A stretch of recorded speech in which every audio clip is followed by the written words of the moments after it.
Chapter 8. Doubting Workmen. "Stop that!" George yelled at Anton.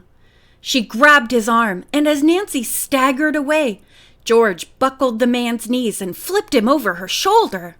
He fell to the floor with a crash. "Good for you, George!" exclaimed Bess in glee. Anton had been taken completely by surprise, and had had the wind knocked out of him. Slowly he arose. Meanwhile, Hannah had rushed to Nancy's side and asked, "Are you all right?" "That was a contemptible thing to do to you," she said. "Anton, hereafter don't you ever dare lay a finger on Nancy or any of the rest of us." Nancy assured Hannah she would be her normal self in a few minutes and flopped into a chair.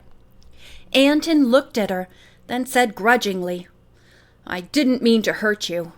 I'm sorry if I did. You make me see red when you act suspicious of me. You mentioned my taking a bath. By the time I finished, Tina was asleep.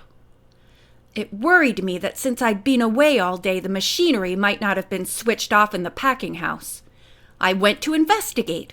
While there, I decided to put in a phone call to a friend of mine who is giving a surprise birthday party for his wife. Her name is Ruth. We are calling it our day." The commotion had brought Tina downstairs in her robe and slippers. She looked at the group questioningly. Anton repeated his story about our day to her, and she nodded affirmation. Hannah spoke up. "There may have been misunderstandings on all sides. Why don't we talk this whole thing out?" "Good idea," said Anton. Mrs. Gruen went on. "In the first place, I may as well tell you I resent your not helping in the house. You eat the food I cook and even leave your dirty dishes for me to wash." Tina retorted, "Mr. Billington didn't tell me I had to wait on these extra people. He just told me Mr. Drew and his daughter might be down. I'm not strong and I'm not too well," she went on, "and I won't wait on so many people. That's final." "She's right," Anton burst out. "Between all the extra work and you people practically accusing us of being crooks, I think Tina and I will move to a motel until after you go home." Hannah and the girls looked at one another. It would be a great relief to have the unpleasant Rizzardos out of the house. But if the couple stayed, they could be kept under surveillance. Anton went on. "You think I had something to do with those explosive oranges. Well, I didn't, and I gave the FBI an airtight alibi about where I was the day it happened." Nancy did not like the man's defensive attitude. She knew that guilty people often play the part of aggrieved persons, trying to cover up the truth. Was this the case with the Rizzardos? Again, Hannah spoke up. "I'm glad we had this talk," she said. "Tina and Anton, I'm sure Mr. Billington would be very hurt if you leave, and he might even decide not to let you come back." This thought startled the couple. They looked at each other, and finally Tina said, "All right, we'll stay. I'll help with the cooking whenever Anton and I are here. I guess all of us can keep the house clean." Nancy sensed the Rizzardos were annoyed because Hannah had won her point. The couple wished the others good night and went to their room. George looked after them. Did she imagine it, or was Anton limping a little because of her judo trick? The atmosphere the next morning was a bit strained, but Tina did help prepare breakfast. She did not serve the food, however. Instead, she and Anton sat down in the kitchen to eat, while the others carried their plates of eggs and bacon to the dining room. Immediately after breakfast, Nancy and Bess went upstairs to make their beds. George was about to follow a few minutes later when she saw Anton leave the house. On a hunch, she trailed him, keeping well out of sight. The foreman went directly to the packing house, and George started back through the grove. Suddenly it occurred to her that she might get a clue to the orange mystery from some of the pickers. Seeing two of them a little distance away, she walked toward the men.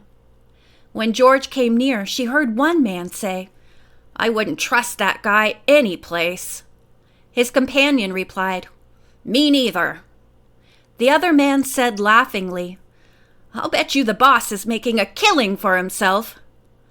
Were they talking about Anton or Mr. Billington? Puzzled but suspicious, George hurried back to the house. By the time she arrived, Tina had gone upstairs, and Bess and Nancy had come down. George told them what she had heard in the grove. "Which boss do you think the men were talking about?" she asked. Nancy smiled. "I'll try to find out." She went to the phone and called the packing house.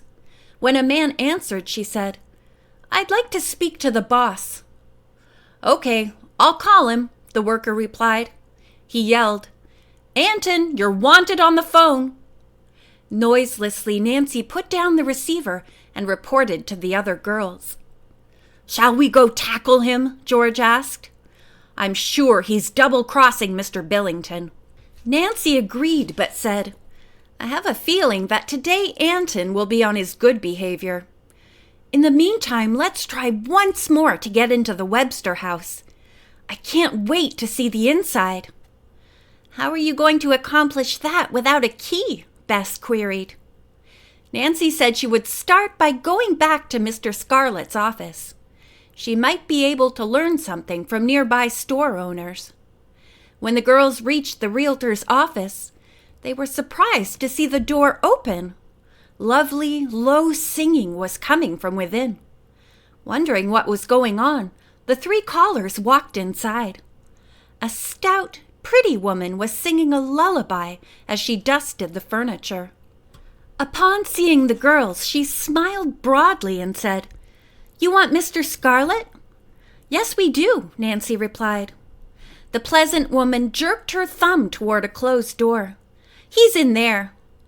Nancy was surprised and delighted. Now she could get the key. She knocked on the closed door. A voice said, "Come in." As Nancy walked in, she said, "Good morning, I'm Nancy Drew." "Oh, yes, Mrs. Nickerson left a note you might come. Why did you?"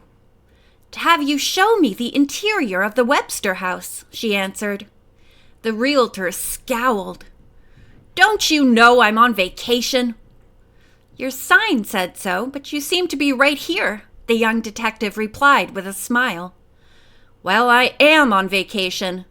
There were certain papers in my files I had to pick up." Nancy pretended not to notice he was trying to evade her. She said pleasantly, "I'm lucky to have found you. If you can't show me and my friends the Webster house, then, since you know the Nickersons, will you please lend me the key? I'll return it through your mail slot, unless my father decides he wants to buy the place. In that case, I'll keep the key." "You'll do nothing of the sort," Mr. Scarlett said unpleasantly. "The house is not for you.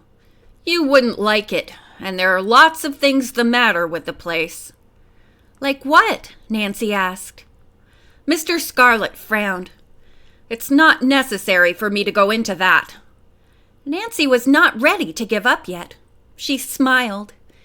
"Why are you so anxious to keep us away from the Webster property? If I were a suspicious person, I would think something wrong was going on there." Mr. Scarlett's eyes narrowed angrily. "Nonsense!" "Then why are you refusing to let me see it?" Mr. Scarlett bit his lip. "Oh, all right," he said. "I don't have time to show you the place myself." He opened the drawer and took out a key with the letter W cut into it. A tag marked Webster was attached. "Here you are," he said icily. "But if anything is missing or disturbed, you'll be held responsible." "I understand," Nancy said. She took the key and joined Bess and George. They said goodbye to the cleaning woman and went out to the car. Nancy drove directly to the lovely house on the Indian River, and the three girls went in. "How wonderful!" Bess exclaimed after looking around. "It's even nicer inside than outside." Nancy, too, was charmed by the place. which was attractively furnished. The walls of the modern Spanish-type rooms were artistically decorated. In this warm climate, the whole place had an air of coolness and true hospitality. "I don't see anything the matter with this house," said George. "Mr. Scarlett's opinion is for the birds." The others agreed, and all of them wondered why the realtor had tried to discourage them. Suddenly, they were startled by the same chilling scream they had heard when looking over the grounds with Mrs. Nickerson. "There it is again," Bess murmured.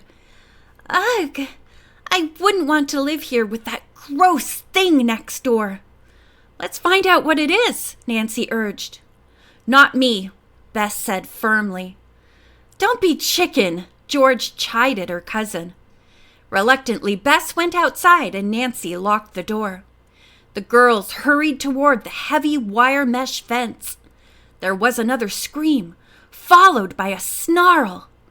"It's a wild animal," Bess whispered. "We'd better run." End of chapter 8.